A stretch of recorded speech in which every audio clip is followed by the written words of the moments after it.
জাতিকে আমরা কথা দিয়েছি, লড়াই আমরা করে যাব, গণভোট বাস্তবায়নে বাধ্য করব ইনশাআল্লাহ। এর থেকে এক চুল পরিমাণও আমরা সরব না। আসসালামু আলাইকুম ওয়া রাহমাতুল্লাহ। প্রিয় রংপুরবাসী, আপনারা কেমন আছেন? আলহামদুলিল্লাহি রাব্বিল আলামিন, ওয়াসসালাতু ওয়াসসালামু আলা রাসূলিহিল কারীম ওয়া আলা আলিহি ওয়া সাহবিহি ওয়া আহলি বাইতি আজমাইন। 11 দলীয় ঐক্যের আহ্বানে চলমান আন্দোলনের অংশ হিসাবে রংপুর বিভাগীয় সমাবেশে 11 দলের সম্মানিত শীর্ষ কেন্দ্রীয় নেতৃবৃন্দ, আঞ্চলিক স্থানীয় নেতৃবৃন্দ, শহীদ পরিবারের সদস্যবৃন্দ, জুলাই আন্দোলনের আহত এবং পঙ্গু যোদ্ধাবৃন্দ এবং আমার প্রিয় রংপুরবাসী, আপনাদের সকলকে আরেকবার শুভেচ্ছা জানিয়ে আমি আমার বক্তব্য শুরু করছি। একদিকে ভারী বর্ষণ, আরেকদিকে আজকের এই সমাবেশকে সফল করে তোলার আপনাদের সংগ্রামী প্রয়াস, আমি সশ্রদ্ধ চিত্তে আপনাদেরকে অভিনন্দন জানাই। আপনারা বৃষ্টির কারণে মাঠ ছেড়ে চলে যাননি, আর আপনাদের তরুণ নেতৃবৃন্দ তারা স্টেজ ছেড়ে আপনাদের সাথে মাঠে গিয়ে বসেছেন। আমি আপনাদের সবাইকে অভিনন্দন জানাই, কারণ আপনারা পারবেন। আপনাদের না পারার ইতিহাস নাই, আপনাদের ইতিহাস পারার ইতিহাস। জুলাই অভ্যুত্থানের অন্যতম মহানায়ক আবু সাইদ আপনাদের সন্তান। বৃষ্টি কিসের? গুলি বৃষ্টি কিতে সে পাত্তা দেয়নি। বুক পেতে দাঁড়িয়ে বলেছিল, বুকের ভিতরে তুমুল ঝড়, বুক পেতেছি গুলি কর। সেই রংপুরের মানুষ আপনারা। আমার সম্মানিত সহকর্মী রাজনৈতিক নেতৃবৃন্দ গুরুত্বপূর্ণ সব বিষয়ে কথা বলেছেন। আমি আরেকবার কিছু অঙ্গীকার ব্যক্ত করেই আমার কথা শেষ করব। নাম্বার 1, যে বৈষম্য দূর করে বাংলাদেশের পচা রাজনীতিকে বিদায় জানিয়ে নতুন বাংলাদেশ করার জন্য আমাদের সন্তানেরা লড়াই করেছিল। সেই নতুন বাংলাদেশ গড়ার জন্যই সংস্কারের উদ্দেশ্যে গণভোট হয়েছে। বাংলাদেশের একটা জায়গায় শুধু দাঁড়িয়ে বর্তমান প্রধানমন্ত্রী বলেছিলেন ভোট দিবেন দুটো, একটি আমার দলকে আর একটি গণভোটে হা। তিনি প্রথমটা রক্ষা করেছেন, দ্বিতীয়টা তিনি রক্ষা করেন নাই। আজকে আপনাদেরকে কথা দিচ্ছি, আমাদেরকে বিভিন্নভাবে এই গণভোট বাস্তবায়নের দাবি থেকে সরিয়ে নেওয়ার জন্য অনেক কথা বলা হচ্ছে। পরিষ্কার কথা, আমরা জাতির সাথে বেইমানি করতে পারব না। জাতিকে আমরা কথা দিয়েছি, লড়াই আমরা করে যাব, গণভোট বাস্তবায়নে বাধ্য করব ইনশাআল্লাহ। এর থেকে এক চুল পরিমাণও আমরা সরব না।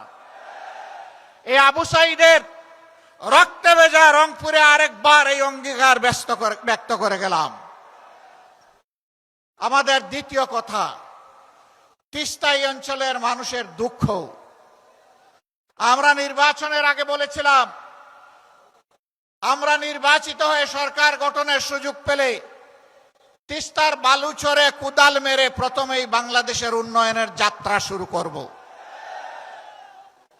দুঃখের বিষয়, তিস্তা নিয়ে বর্তমান সরকারি দল অনেক ভালো ভালো কথা বলছে, আর নির্বাচনের আগে জাগো বাহে তিস্তা বাঁচাও এই আন্দোলন করেছে, কিন্তু তিস্তা নিয়ে এই বাজেটে 10 টাকারও কোনো অ্যালোকেশন নেই। আমরা আর কথার ফুলঝুড়ি শুনতে চাই না, দেখতে চাই না, আমরা বাস্তব পদক্ষেপ দেখতে চাই। এই সরকার যদি ব্যর্থ হয়, আগামীতে ইনশাআল্লাহ আপনাদের সহযোগিতা, দোয়া, ভালোবাসা, সমর্থন, ভোটে নির্বাচিত হয়ে 11 দল সরকার গঠন করে সেই দাবি বাস্তবায়ন করবে ইনশাআল্লাহ। বিস্তীর্ণ এলাকা জুড়ে সীমান্তে সুড়সুড়ি দিচ্ছে প্রতিবেশী ভারত। সরকার মুখে কুলু পেটে বসে আছে। আমরা প্রতিবাদ করছি, জনগণ প্রতিবাদ করছে। শুধু প্রতিবাদ করছে না, প্রতিরোধ করার জন্য বিজিবির সৈনিকদের সাথে সমান তালে জনগণ লড়াই করে যাচ্ছে। আমরা এই সংগ্রামী বীরদেরকে অভিনন্দন জানাই। সরকারের মুখ থেকে এই ব্যাপারে এখন পর্যন্ত একটা শব্দ আসে নাই। কার বয়ে কাকে খুশি করার জন্য? কোন দেশের শাসক আপনারা? বাংলাদেশের জনগণের নাড়ির পালস বোঝার চেষ্টা করুন। জনগণের অভিপ্রায় আকাঙ্ক্ষার বিরুদ্ধে মেহরবানি করে অবস্থান নেবেন না। নেলে কি হয়? সম্প্রতি ইতিহাস থেকে সবারই সবক গ্রহণ করা উচিত। অতএব সাফ কথা, তিস্তার ব্যাপারে কোনো ধানাই পানাই বুঝি না। তিস্তা প্রজেক্ট বাস্তবায়ন করতে হবে। বলেছিলাম আমরা নির্বাচিত হলে, আল্লাহ তাআলা সুযোগ দিলে আমরা রংপুর বিভাগকে বানাবো কৃষির রাজধানী। সেই রাজধানীর কথা বর্তমান সরকার ও সংসদে বলছে, কিন্তু রাজধানীকে ভিক্ষা দিলে রাজধানী বনবে না। রাজধানীকে নিয়ে মহাপরিকল্পনা করতে হবে। এখানে এসে শুনতে পেলাম দুঃখের বিষয়, কৃষক কষ্ট করে ঘাম জড়িয়ে ফসল ফলায়, এই অঞ্চলে বিপুল পরিমাণ আলু উৎপাদন হয়। এখন হিমাগারে রাখতে গেলে বস্তা প্রতি 600 টাকা তাদেরকে দিতে হচ্ছে। এটা অন্যায়, এটা জুলুম, এটা বন্ধ করতে হবে এবং ন্যায্য দামেই সেখানে রাখার ব্যবস্থা করতে হবে। শুধু এটি নয়, আরো যত জিনিস এখানে উৎপাদন হয় তার ন্যায্য মূল্য প্রাপ্তি কৃষককে নিশ্চিত করতে হবে। সম্মানিত ভাইয়েরা, বাজারে দ্রব্যমূল্যে জনগণ অস্থির। সরকারের হৃদয়গুলা ঢুকে না, কারণ জনগণ তো চাঁদাবাজি করে না, তাদের তো অবৈধ অর্থের উৎস নেই, তারা ঘুষ দুর্নীতির সাথে সম্পৃক্ত নয়।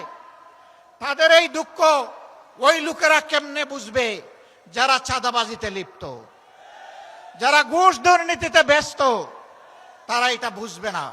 আমাদের স্পষ্ট অঙ্গীকার, ইনশাআল্লাহ সব দুর্নীতিবাজরা এক হয়ে ইঞ্জিনিয়ারিং করে আমাদেরকে হারিয়ে দিয়েছে। কয়বার?